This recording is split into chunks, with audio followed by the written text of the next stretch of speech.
Assalamualaikum dan salam sejahtera. Kumpulan kami akan membentangkan tajuk 6.4 iaitu kesan zaman darurat terhadap negara kita. Terdapat 3 aspek iaitu aspek politik, aspek sosioekonomi dan juga penamatan darurat. Darurat memberikan kesan jangka panjang terhadap negara kita dari aspek politik dan sosioekonomi. Peristiwa darurat ini juga mempercepat usaha ke arah rundingan kemerdekaan. Yang pertama dari aspek politik iaitu peningkatan jumlah warga negara. Berikutan langkah kerajaan melonggarkan syarat kewarganegaraan pada tahun 1952. Seramai lebih kurang 1.2 juta orang Cina dan 180,000 orang India menjadi warga negara Persekutuan Tanah Melayu. Kelonggaran syarat ini menunjukkan pengorbanan orang Melayu terhadap kaum lain bagi mewujudkan perpaduan rakyat. Seterusnya, penubuhan Malaysian Chinese Association. Darurat mendorong Sir Henry Gurney mengambil langkah menawan hati penduduk Cina dengan menubuhkan parti politik berorientasikan tempatan. Pada 27 Februari 1949, Tan Cheng Lock membentuk Malaysian Chinese Association (MCA) di Kuala Lumpur untuk meyakinkan British bahawa bukan semua orang Cina menyokong komunis. MCA juga bersedia bergandingan dengan kerajaan untuk memerangi komunis. Sehingga bulan Februari 1953, MCA mempunyai seramai 250,000 orang ahli. Antara peranan MCA ialah yang pertama, membantu kerajaan dari segi kewangan dan menempatkan semula 500,000 orang penduduk ke kampung baru. Yang kedua, menjalankan kutipan derma melalui jualan loteri kebajikan dan mendermakan kutipan loteri kepada penduduk di kampung baru. Dan akhir sekali, memperbaik kehidupan penduduk Cina di kampung baru. Seterusnya, mempercepat kemerdekaan. Pertama sekali, British sedar pihaknya tidak boleh menamatkan darurat melalui strategi ketenteraan semata-mata. Darurat menjadi faktor yang mendorong British bersedia untuk mempercepat kemerdekaan Persekutuan Tanah Melayu. Seterusnya, penubuhan jawatan kuasa hubungan antara kaum CLC meningkatkan kesedaran politik dalam kalangan pemimpin kaum bahawa mereka boleh berkongsi kepentingan dan ada tujuan yang sama melalui penubuhan Parti Perikatan UMNO, MCA, MIC.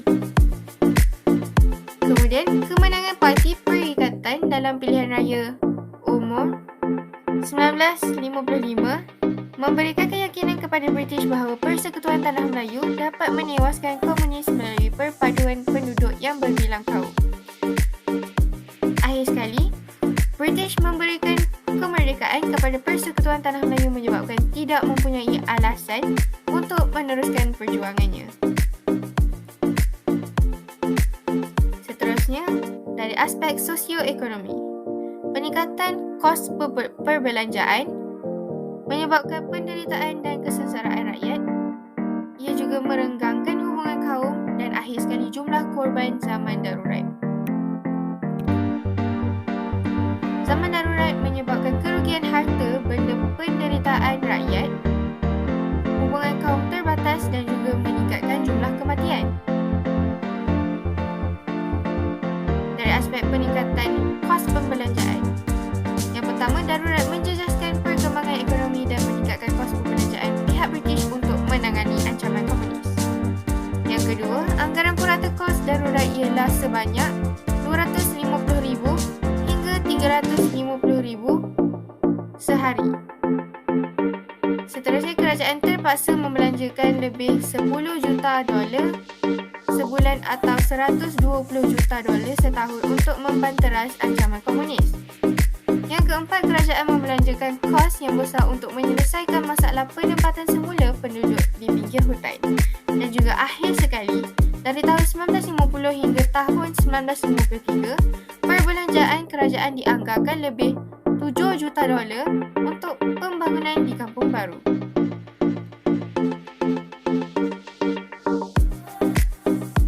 Seterusnya, dari aspek menyebabkan penderitaan dan kesengsaraan rakyat.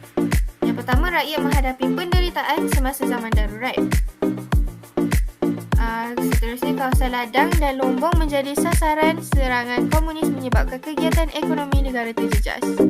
Selain itu, pengeluaran tanaman padi dan makanan lain semakin berkurangan. Akhirnya harga barang makanan dan keperluan harian melampau tinggi. Peniaga, pekerja, pengusaha kebun, peladang dan pelombong mengalami kesukaran kerana mereka merupakan sasaran peras ugut komunis bagi mendapatkan wang dan bekalan makanan. Kegagalan memenuhi tuntutan komunis menyebabkan kemusnahan pada lombong, ladang dan kedai serta mengancam nyawa.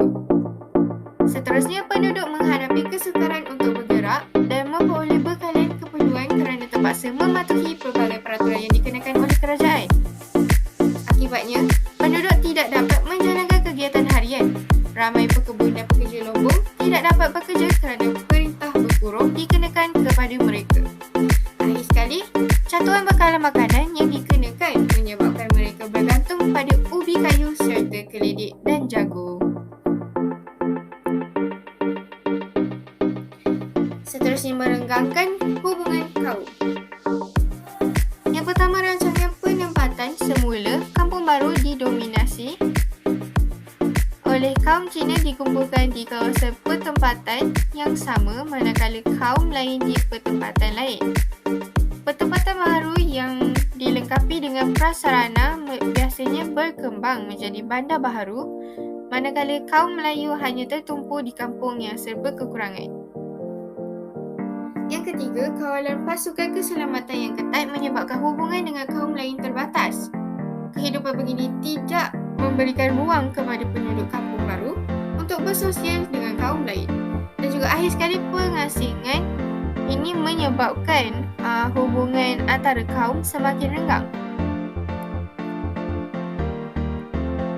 Seterusnya, mari kita lihat jumlah korban pada zaman darurat. Darurat menyebabkan banyak anggota pasukan keselamatan komunis dan orang awam terkorban. Darurat menyebabkan penderitaan dan kesengsaraan kepada penduduk Persekutuan Tanah Melayu. Akhir sekali, penambatan darurat. Darurat telah menyebabkan banyak nyawa terkorban, kemusnahan harta benda dan membawa kesengsaraan kepada rakyat. Zaman darurat diisytiharkan tamat di seluruh negara berkuat kuasa melalui 31 Julai 1960. Dengan itu, berakhirlah zaman darurat yang mengambil masa selama 12 tahun di negara kita. Tempoh darurat selama 12 tahun menyebabkan kesengsaraan dan kesulitan kepada penduduk tempatan. Seterusnya, tindakan komunis memusnahkan kemudahan asas serta menyerang penduduk dan anggota keselamatan menyebabkan keadaan huru-hara di negara kita. Pelbagai usaha dilakukan oleh kerajaan untuk membanteras komunis dan mengembalikan keamanan negara kita. Akhir sekali, bagi menghargai keamanan yang dikecapi, kita perlu bersama-sama mempertahankan negara daripada musuh. Itu sahaja daripada kami. Sekian, terima kasih.